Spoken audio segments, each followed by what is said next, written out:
Transporte dutoviário. O que é? É aquele realizado por meio de dutovias, ou seja, de tubulações.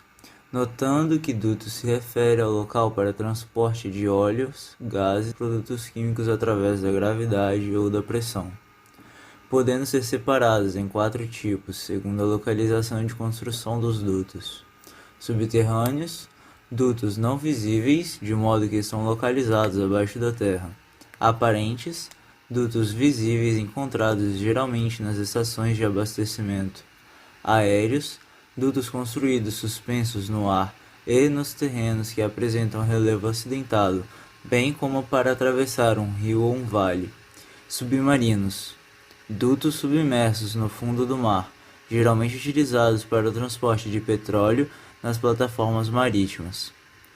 Eles são classificados também dependendo dos tipos de substâncias transportados: gasodutos, transporte de gases, por exemplo, gás natural e dióxido de carbono; oleodutos, transporte de substâncias derivadas e não derivadas do petróleo, por exemplo, combustível, gasolina, álcool, dentre outros; minerodutos, transporte de minério, por exemplo, minério de ferro, cimento e salgemas; carbodutos, transporte de carvão mineral; polidutos, transporte de variados produtos, por exemplo, água, cerveja e vinho.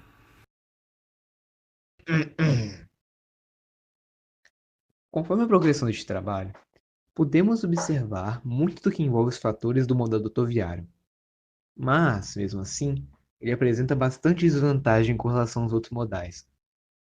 A tabela que estão vendo mostra um tipo de valor de qualidade, onde quanto menor o número, melhor é o modal naquele fator. Segundo a Petrobras, em 2012, a malha rodoviária permite ganhos ambientais significativos em relação ao quesito flexibilidade, aumento da segurança operacional, tendo o número de acidentes e vazamentos do volume de emissões atmosféricas reduzido.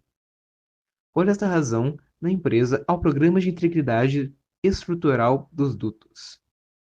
Conforme o site da empresa, malha de dutos de transporte de gás natural se estende por mais de 9.000 quilômetros.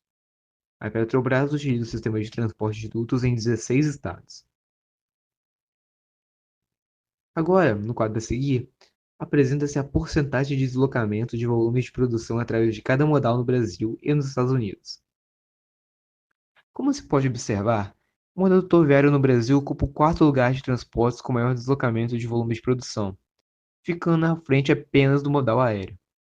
Já que nos Estados Unidos o transporte de produtos através de dutos ocupa o terceiro lugar.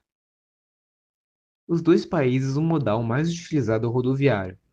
E nota-se também que nos Estados Unidos o governo investe mais no modal rodoviário, apesar de ter custo elevado, se tornam os transportes mais seguros e econômicos por ser um modal que possibilita o transporte de diversos produtos distintos.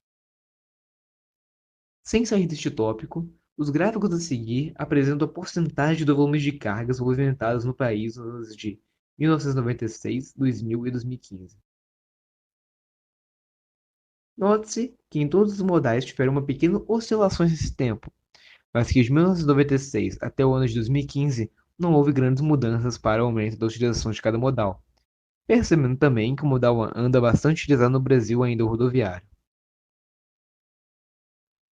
A extensão total da malha rodoviária é de cerca de 21.000 quilômetros, e mais da metade da extensão, 54,7%, é utilizada para a movimentação de gás, enquanto 37% para de combustíveis e 7,9% para os minérios, como mostra a tabela. A variação na movimentação dos gasodutos foi positiva em 78,4%, quando comparado ao ano de 2017 em relação a 2010. Em relação aos minerodutos, a variação no período foi negativa, em 14,2%, tanto que podemos observar a diminuição dos valores de oleodutos e minerodutos e o crescimento excessivo nos gasodutos. Quando comparado com os 5 modais básicos de transporte, o modal rodoviário tem o mais alto custo fixo e o mais baixo custo variável entre os modais de transporte. Os altos custos fixos resultam de sua estrutura física, como faixa de dutos, construção e montagem, entre outros. Uma vez que os dutos não necessitam de muita mão de obra, o custo operacional variável é extremamente baixo depois que ele é construído. porém os custos de transmissão em dutos podem variar dependendo da viscosidade do produto. Quanto mais viscoso for o produto, tanto maior será o custo por tonelada ou quilômetro para movimentá-lo. Destaca-se também sobre as condições do relevo, pois o custo também varia de acordo com as condições físicas do trajeto. Normalmente, as tarifas estabelecidas pelo transportador incluem uma parcela de custo fixo e uma de custo variável, sendo esta última em função da distância e do tipo de produto. Os preços dos fretes definidos em termos de reais por tonelada transportada por quilômetro diferem até 60 vezes de um modal para o outro.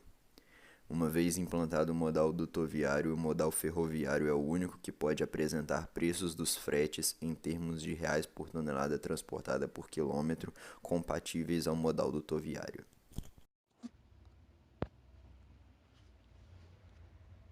A corrosão é um dos principais causadores de falhas e acidentes em dutos, visto que ela causa perda de material, gerando redução na espessura da parede da tubulação, e com isso a integridade estrutural é reduzida, aumentando assim o risco de falhas.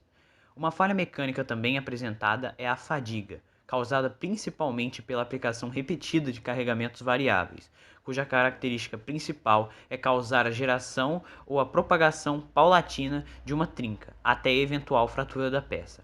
A fadiga é um problema local, que depende muito dos detalhes de geometria e do material do ponto mais solicitado da peça e da carga atuante na mesma, e que gera falhas localizadas, progressivas e acumuladas.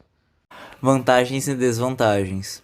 Além de diminuir o tráfego de substâncias perigosas e a incidência de desastres ecológicos, o sistema dutoviário é bastante seguro e pode transportar grandes quantidades de carga, embora transporte pouca variedade de produtos por longas distâncias.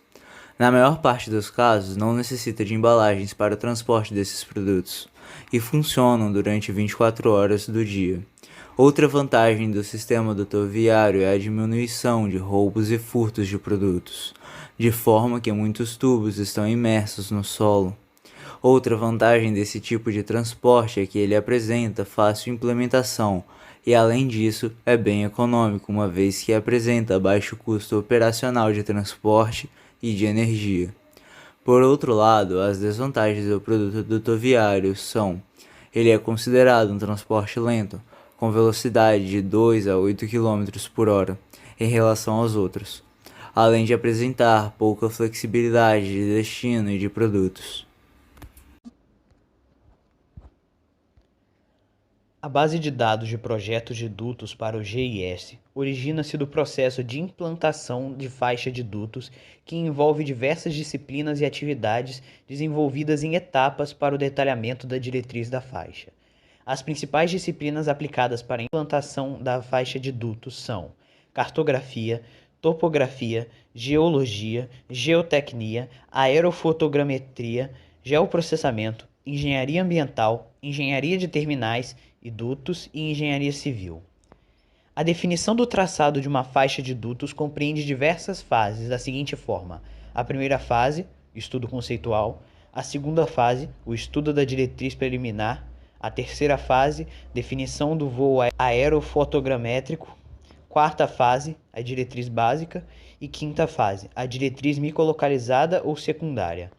No Brasil, o transporte dutoviário surgiu na década de 50, sendo pouquíssimo utilizado em comparação com os outros tipos. Segundo a Agência Nacional de Transportes Terrestres, a ANTT, no país, cerca de 4% dos transportes são realizados por dutovias. Merecem destaque o oleoduto São Sebastião Paulínia, 226 km, e de Angra dos Reis Caxias, 125 km. O mineroduto Paragominas Barcarena, Pará, 250 km, e o gasoduto Brasil-Bolívia, com 3.150 km de extensão, sendo 2.593 km em território brasileiro, considerado o maior da América Latina e um dos maiores do mundo.